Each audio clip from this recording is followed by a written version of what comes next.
పుష్పరాజ్ తగ్గేదిలే అసలు ఇదే. So guys, hi guys, this is Sai Charan, welcome to our channel.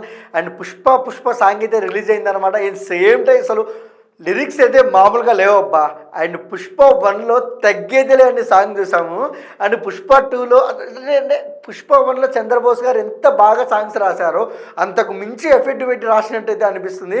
And Pushpa తగ్గేదిలే lyrical song, అబ్బా అబ్బా అబ్బా అబ్బా అబ్బా అబ్బా మాస్. అసలు సుకుమార్ గారి ఆయన sequence and DSP background score and Chandrabose గారి లిరిక్స్ ఇంకా మాట్లాడాల్సిన అవసరం లేవు, మాటలు లేవు, మాట్లాడుకోవాలి లేవు. అండ్ పుష్ప 1లో ఒక చేతితో తగ్గేదేలే అన్నాడు, ఇంకా పుష్ప 2లో 2 చేతులతో తగ్గేలే అంటున్నారు. అండ్ పుష్ప 1 ఎంత పెద్ద హిట్ అయిందో ఇంకా పుష్ప 2 డబల్ అని అయితే చెప్తున్నారు అనమాట. ఇంకా సేమ్ టైం పుష్ప 1 శ్రీవల్లి సాంగ్లో అయితే ఒక చెప్పుని ఇలా స్టెప్ వేసి ఇలా తీసుకుంటారు కదా, సేమ్ టైం ఈ సాంగ్లో కూడా ఒక షూని కింద వదిలేసి ఒక్క ఒంటికాల మీద స్టెప్ వేశారు. అసలు మళ్ళీ షూ వేసుకోవడం అనేది వేరే level step. And same time అంటే అల్లు అర్జున్ గారు డ్యాన్స్కు పెట్టింది పేరు.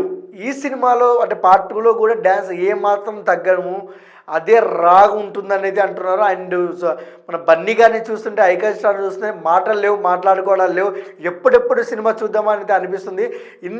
ఇన్ని రోజుల నిరీక్షణకి అయితే ఈ సాంగ్ అయితే ఈరోజు రిలీజ్ అయిందనమాట. ఇంకా ఫ్యాన్స్ గోల తట్టుకోలేము. ఇంకా అల్లు అర్జున్ గారి సినిమా అంటే వేరే లెవెల్ ఉంటుంది. ఈసారి పాట రిలీజ్ అయింది, ఏది మామూలుగా అయితే ఉండదు. అండ్ టీజర్ ఎంత పెద్దగా రీచ్ అయిందో చూసాం మనము. ఈసారి సాంగ్ ఎన్ని మిలియన్లు కొడుతుంది కూడా చూడాలి. అండ్ సేమ్ టైం ఈసారి మాస్ కాంబో మామూలుగా ఉండదు అయితే అంటున్నారు. అండ్ సేమ్ టైం అంటే సుకుమార్ గారు గంధపు చెక్కలు స్మగ్లింగ్ ఆ చుట్టూ తిరిగే కథ కాబట్టి సాంగ్లో కూడా ఆ విధంగానే గంధపు చెక్కలు అలా అయితే లిరిక్స్ మధ్యలో అలా విజువల్స్ అయితే పెట్టారనమాట. అండ్ వన్ వర్డ్లో సాంగ్ గురించి చెప్పాలంటే very very very super mass. And Pushparaj and pan India లెవెల్లో తగ్గేదిలే అన్న మాటకు వాస్తవంగా సాంగీత్యం ఉందన్నమాట. అండ్ సో అల్లు అర్జున్ ఫ్యాన్స్కి అయితే బిర్యానీ కాదు, మంచి మటన్ బిర్యానీ అయితే పుష్పరాజ్ అయితే పెట్టారనమాట. అట్ ద సేమ్ టైం ఈసారి గంగమ్మ జాతర మామూలుగా ఉండదు, బాక్సులు బద్దలైతే. At same time please like, share, comment, subscribe. Thank you for watching.